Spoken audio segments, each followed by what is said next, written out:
Peace and love, peace and love, peace and love. Peace and love, brother. Good afternoon. Good afternoon. Today, I don't know, should I introduce myself or? Yeah, sure. My name is Urbain, and I'm with brother Sizwe Maphindani. African proud. Today, we would like to talk about something that there's a movement that is happening in Tunisia, which is a country in Africa. In the, how do you call that? How do you say that? Where is it in Africa? In the north of Africa. No, yeah. So basically, what is happening is there's a xenophobia movement, and the president has spoken about it.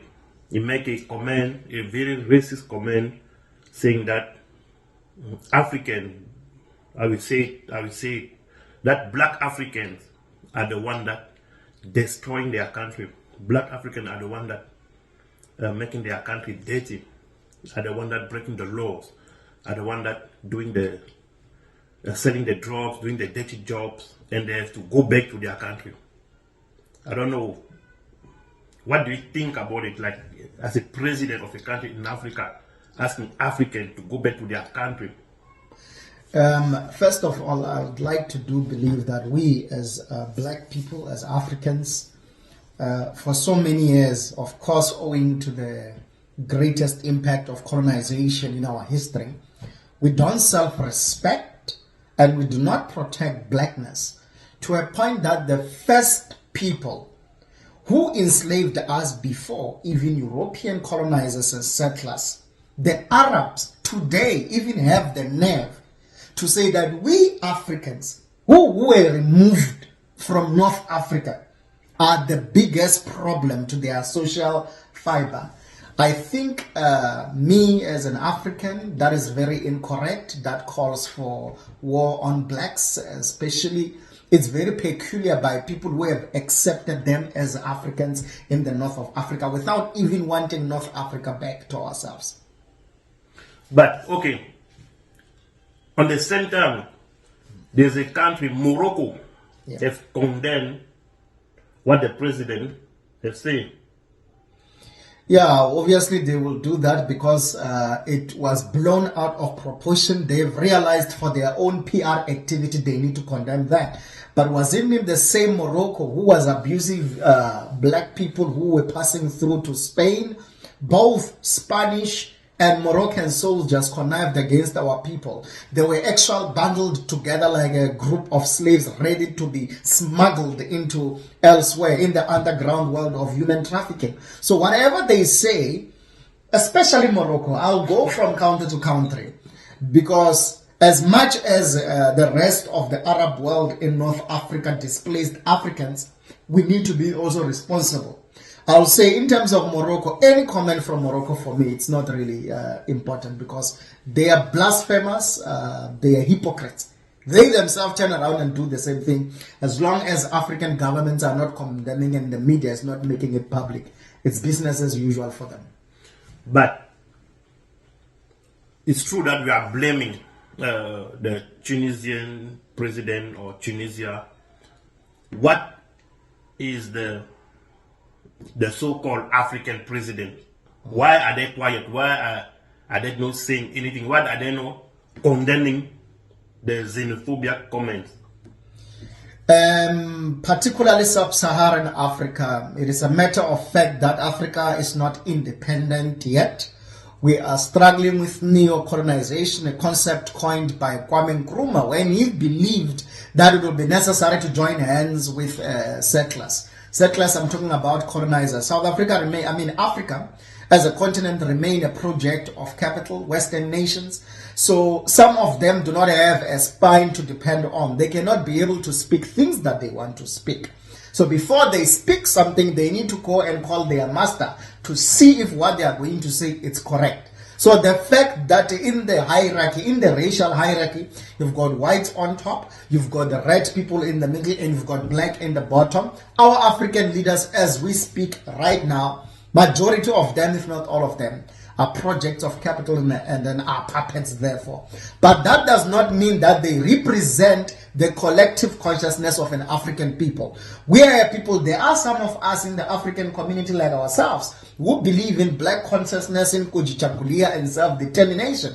And it is a matter of time that we organize ourselves as a people in order to usher back respect black to the black body.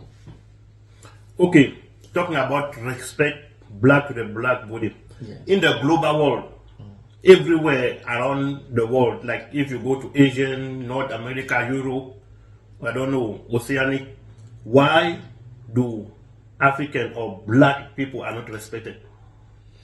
First, it is owing to the fact that the most colonized people, the most enslaved people were blacks. As a result, the first people who enslaved us were the Arabs. They took out our humanity. They almost exterminated us and sold us. The fact that when people look at us, they look at people who before European colonization were singing and dancing with monkeys. Because that's what they say about us. They project a history which is false to falsify our history in order for them to justify the subjugation of the African.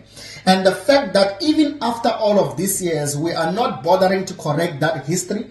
We are not bothering to tell the world. If the world was to know that we are the first people to be civilized, for people to learn how to write and read today, the first letters were designed by black people. The writing systems first were tablet writer system. It's us who actually introduced that. If people can know that we are the first people to wear clothing, we used to be called Moors back in the day. If people can know that the first building, the more ancient being the pyramids, pyramids are not only in Arab. Here in Babaton and Mpumalanga of South Africa are there. All, even in Sudan, which was ancient Nubia. If people can understand how complex were, even today, the oldest mathematical object for mathematics was discovered in Africa, called the Limpopo bone. So the fact that our history have characterized us as slave, as subservient, as people who actually are hand in hand with the monkeys, no one will respect us, because right now, even after the so-called neo-colonization or independence, semi-independence, we are not doing much work in order to gain respect from the rest of the world. Okay, so now to conclude this short video, what should Africans who are in Tunisia and who are not supported by their government, what should they do? I believe that... Should they go back to Africa, even though Tunisia is in Africa? I believe that black people everywhere must never be isolated, and for them, wherever they are, they must learn to organize. Black people in Tunisia must do one main project of uniting and speaking against. And we, as the rest of the African continent, owe it to ourselves to condemn any form of brutality against our people, wherever it is practiced. So we must be in solidarity with them. They must not be run down by the Arabs. Because if Arabs want to bring a conversation of saying going back to Africa, mean one is Africa, we can start a conversation of saying go back to the Middle East. We must never allow that defeat, because that becomes a stronger message that we must send to everyone else. Thank you. Okay guys, we will see you on the next video. Hope you enjoyed this short video. Like I say, my name is Urbain and this is the brother Sizwe. Peace. Peace and love.